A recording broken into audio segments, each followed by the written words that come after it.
Mate, can you believe it's been a year nearly since we released Invermark? Coming up to a year. It's been an incredible year for Invermark. All things considered, considering it was me and one developer who put the whole thing together, and a website developer did the website bit, but I'm really proud of what we've achieved. Over the last year, it's been picked up by several major publications in our space who are using it now for their own sort of media online articles for CAD testing and hardware testing.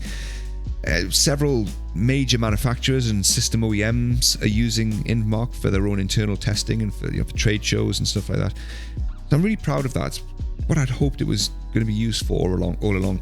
If you're not familiar with what Invermark is, I know regular viewers will be sick and bleating on about Invermark, and of course we know what it is. But for new viewers, Invermark is a workstation benchmarking tool for Autodesk Inventor, which is sort of, it's debatable, but it's a competitor to SolidWorks. So it'll use Autodesk Inventor. It'll run a series of tests like modeling tests, graphic tests, drawing tests, that kind of stuff. It'll then give your system a score based on those tests, and then you've got the option of uploading that score and sub-scores to a leaderboard where you can compare your workstation against others. You can see how you stacked up against other workstations or similar workstations to yours. So we've had a good year with Invermark. We launched last year in April. And as the years progressed, we've seen increasing amounts of data uploaded to the leaderboard, which has kind of highlighted the areas of the leaderboard that needed improved on. So the leaderboard / website has become increasingly difficult to navigate, and frustrating would probably be a word I'd use as well. One of the major issues we've had was the white screen of death, which was the anti-tracker issue. If you had an anti-tracker installed in your browser, the website just wouldn't load. We fixed that. That's now resolved. But not being able to search was a huge problem. That was at the top of my priority list to get resolved. And we've got a new website developer working on this, and he's done a great job in just refreshing the whole site. It's not an overhaul, it's not a relaunch, it's more of just a refresh, spit and polish to update it, as well as a few new features here and there, which I'll talk you through in this video if you're interested. So massive thanks to Kadak for their ongoing support with this project. We are doing this all pretty much pro bono. It's a free download, so if you want to check out Invermark, links are in the description to download it for free. If you are in Europe and you're in need of any CAD consulting services in Autodesk's world, if you need any licenses, if you need any consulting services, please check out Kadak. Can't recommend them enough. Their commitment to this project is testament to how much they care about this space. So please check out Kadak, links in the description. Check out what they're all about and see if they can help you with your business and anything that you might need help with regards to Autodesk's software portfolio. Okie dokie. So what have we done here? Right, well, this is the old website.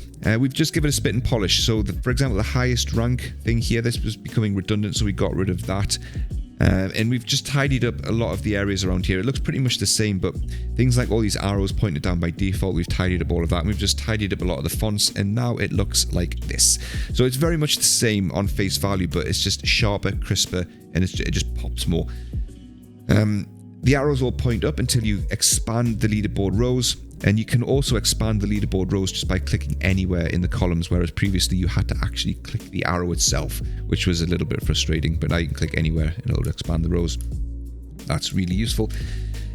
And one thing that's was driving me mental was if you nuzzled like really deep into the leaderboard, and you see on page 11, 13, right the way down 15, hell, right, and you go, oh, okay, Sean at CADBiz, I want to take a look at his score. Look at his complete report. You go, fair enough, right? I've taken a look at that. Oh, yes, okay, fair enough. When you go back to the leaderboard, our first website would have took you back to page 1. And you might have spent like 15 minutes browsing through all the pages, and you won't remember where you were, what page you were on, and where Sean CADBiz's was. So you'd be like, oh my God, how do I get back to where I was? How do I even know where I was? Because you're back to page 1. Fortunately, it now takes you back to, and there he is, there's Sean and CADBiz. But one other really minor thing as well, the blue grade is now being renamed to good. That used to be called efficient. I spent an unspeakable amount of time renaming all of these and coming up with the names hero, elite, epic. It doesn't matter. I don't even know how much attention people actually pay to those, but yeah, efficient's been renamed to good. Okay, searching, right, this is the big thing. We've got 600 plus uploads for one application. That's a lot of data. trying to find something in that stack of data was now impossible. After about 4 months, it was impossible to find anything.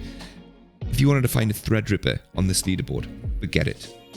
Forget all about that. You would never find it. You'd have to click, next page, click, next page. You'd spend a good hour before you'd find the first Threadripper. Now you can just go Threadripper, press return. Look at that. Oh, love it. Love it. Changes everything, man. It changes everything. So we've got 2 pages of Threadrippers starting at 40,000. How's that for an eye-opener?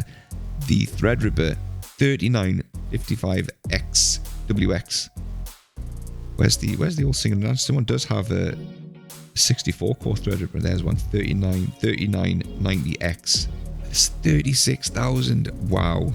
And then we've got 2 pages of them. So what's the second bit? Wow, 22. Wow. Sermon's a long time viewer. 1950S, the first generation Threadripper.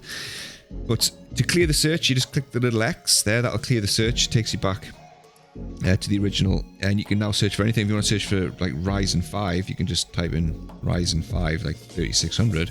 And that'll bring back everything that's Ryzen 5 3600. That's how good the search is now. Clear the search. You can search for 12900K. There's all the 12900Ks. If you want to search for laptops, right? So, for example, I'm using the Dell Precision 7760. You can just type in 7760. There's all the 7760s searched on based on tags, and you can look at the disparity of results. In fact, that one there is exactly the same as the one I'm using. It's a Quadro A5000 Xeon 11955M, and he only scored 45,000 on Inventor 2022. If I was him, I'd be looking at that and going, why? Neil got this. He got 53,900 on the exact same laptop. Why am I only getting 45,000? You can search for anything. MSI, right? If you're thinking of buying yourself an Alienware, you can search for Alienware.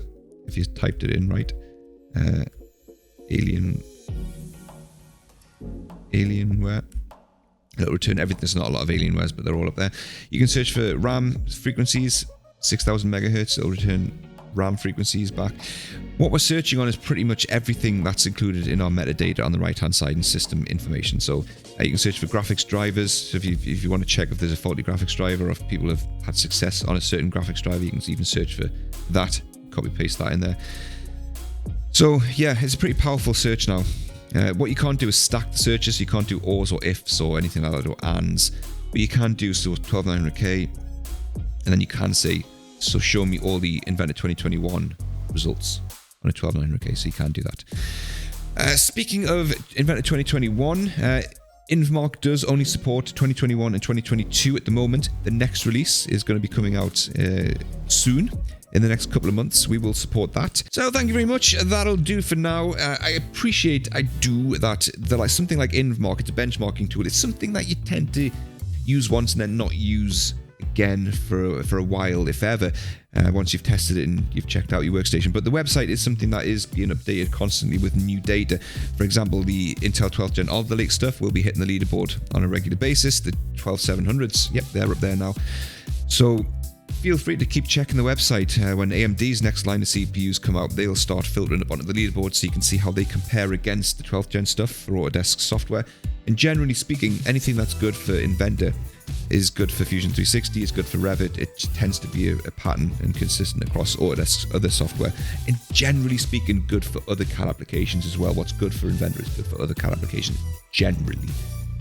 But yeah, links will be in the description for Invmark and the leaderboard. Please, again, check out CADAC if you are in the market for any consultant services for Autodesk software. And I'll see you in the next one. Thanks again.